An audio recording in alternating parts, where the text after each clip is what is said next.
face the Suns in the second game of our doubleheader. Nikola Jokic nearly averaging a triple-double this season. But, Janae, there's something else that's caught your mind. Absolutely. Well, the reason why the Denver Nuggets are tied for the top spot in the West is not just because of Nikola Jokic. I mean, the Joker, he can pass all that he wants. Right. But he needs someone there to finish, right?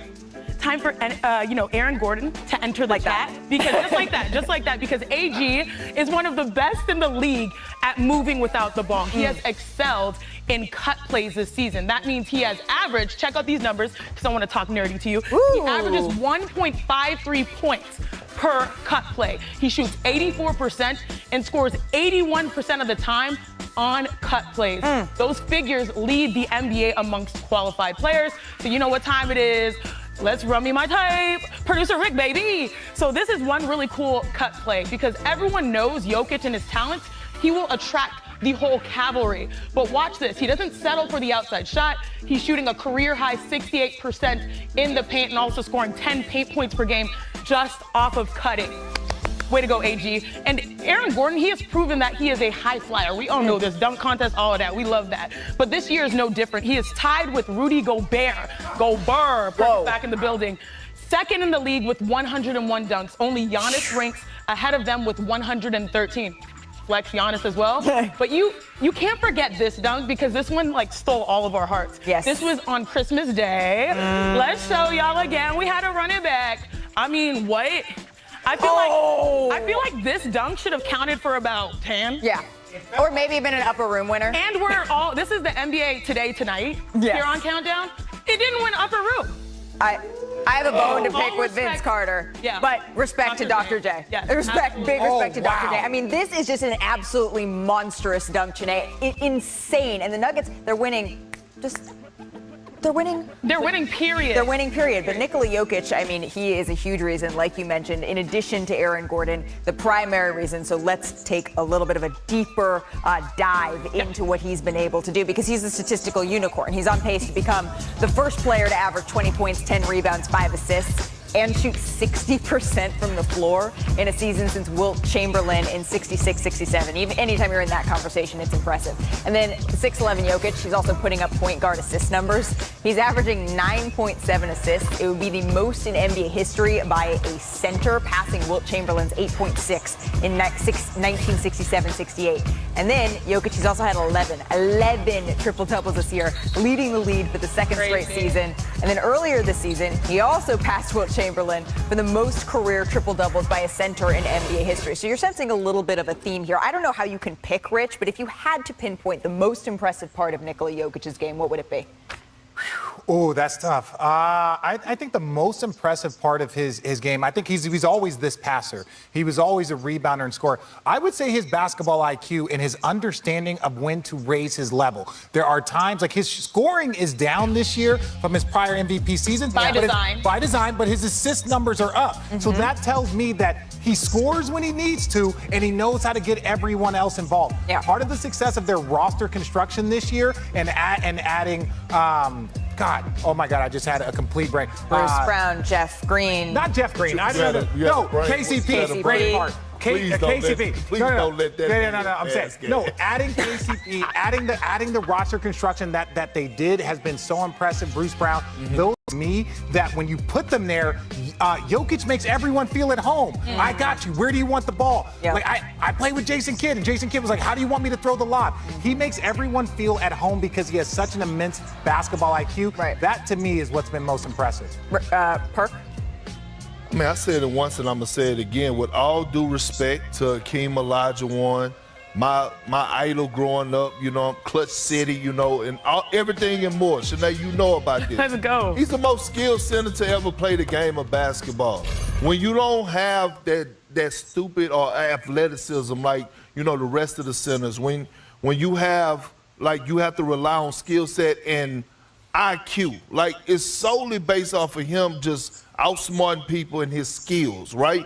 And name me a center that averaged a triple-double for a season. Well, we can't. We just talked about it. He's on the verge of doing that. Right. He's on the verge of doing He's going to get it, I think. Yeah, well, because his teammates want to.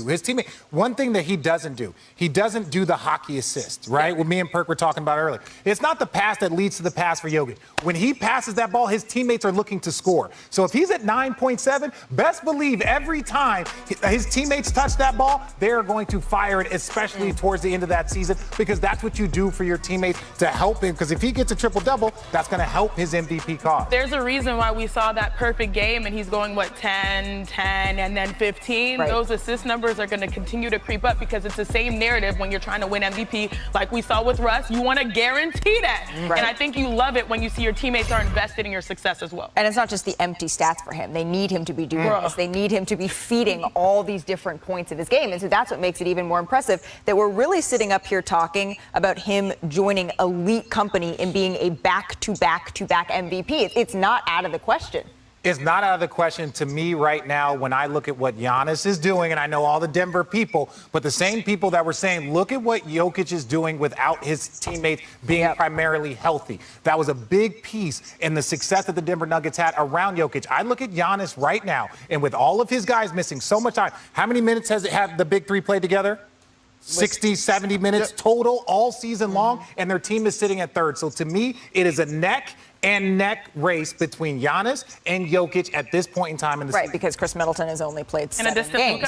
A distant Luka? A shortly distant Luka? Luka, Jason Tatum, KD, they're all in that next tier of guys. The same thing about Jokic. Michael Porter Jr. has been out. Jamal Murray has been in and out of the lineup. Like, he haven't had a healthy squad either. And Jokic is one of the few players, matter of fact, him and Giannis, in my opinion, and Luka, that you could drop anywhere in the world and put anybody around them. They're going to win games. They're going to put up monster numbers. They're going to make people around them better. But just like when Giannis was the back-to-back MVP, the bar raises when you're looking at a third. And so he's almost a victim of his own excellent play in that way. Because, Chene, if I had to ask you, in the entirely too early predictions world, if you were taking I know how much you love predictions, the Celtics or the field at this point, where are you looking? I am taking the field just because I feel like, I'm sorry, I forgot I got my big brother back here. That's Mr. Celtic, right? Like, I am taking the field, and it's not a knock on the Celtics. Or Perk. It's more about how healthy and robust the NBA is right now, because we talk a lot about it on the West when it comes to a window for someone to come out of the West and go to the NBA Finals. I feel like we saw this with Golden State last year. If you have your stars available for the final 10 or 20 games of the season, you come into the postseason healthy, you have a shot. And so it's not a knock on the Celtics. The Celtics are absolutely probably the most complete team because there are no deficiencies offensively. Yes. They have a solid, robust defense. I love them coming out, but I also think that there are going to be moments we've seen in the NBA. It's so healthy. I'm almost running out of breath. I mean, I'm just proud of you. You took a side. I took a side. It's so healthy that the field can really, can find you can catch lightning in a bottle in the NBA these days. I feel like I need to give Perk a chance to have a rebuttal. I'm sorry. It's the Celtics. I mean, because, look, when you think about this for a second, I believe the Celtics, when healthy, they have about, 4 guys come off the bench that should be starters in the league. I mean, when they go back to their traditional, when you look at Jason Tatum, Marcus Smart, Jaylen Brown, Al Horford, and Robert Williams. Now all of a sudden you got Malcolm Brogdon, Derek White, Grant Williams. Those 3 guys alone coming in off the bench are three starters on any other team. So I looked at the game when they played against the Spurs. Marcus Smart went out, no problem. Malcolm Brogdon stepped in and played phenomenal basketball. So the depth, right? The depth is what's going to get you through, because you're going to have nicks and bruises. And we saw last year in the Golden State and Memphis series, guys may get ejected. Guys may not be available. You need that other person or other individuals to step up, and the Celtics got that. Tiebreaker, Rich? Oh, well, you already know what I'm about to say. I'm going with the field, only because of this. It's not to say that the Celtics aren't the best team, but if you're a betting man, you always take the field, unless this team is, and this is the thing, when I was critical of the Celtics a couple of weeks ago when they had a 4-2 road trip, and I'm like, they're not playing good basketball. They didn't play well against the Clippers. They didn't play well against Golden State. Golden State wasn't even playing good basketball. Then they go home and lose to Orlando. When you watch how they play, they are the best team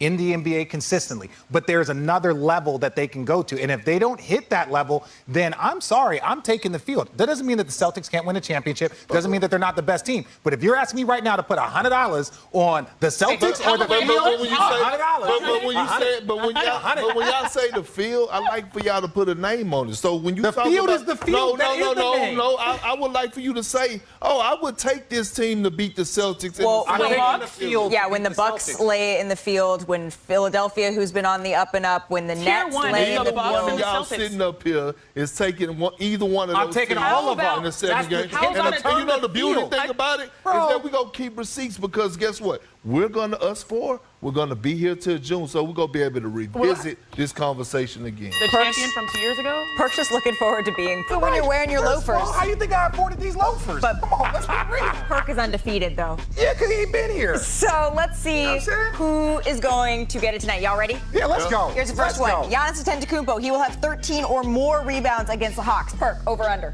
Going with the over. 100% I'm taking the over. All right, we're taking the over on this one. Over. DeJounte Murray will score 20 or more points with no Trae Young in the lineup, Rich. Listen, I don't often do this, but one of my OGs said, I guarantee that he's going to go over. I guarantee that he will not go over. I think Drew Holiday will do a fantastic job on guarding it. All right, I got one more before our vocabulary goes way off of the rails. Trae Young out. Drew Holiday, though, will have 8 or more assists tonight in Atlanta. I'm going to go under. I'm going to go under. I think he's in a score mode as we saw late last game. I forgot who they were playing, but he was hitting buckets late. So I think he's going to be more scorer, not as many assists. I think we'll see a lot of Giannis and Drew Holiday pick and roll. I'm going with the over. Big Brook Lopez popping back, getting the pop for the screens. Do not over. listen to him. Take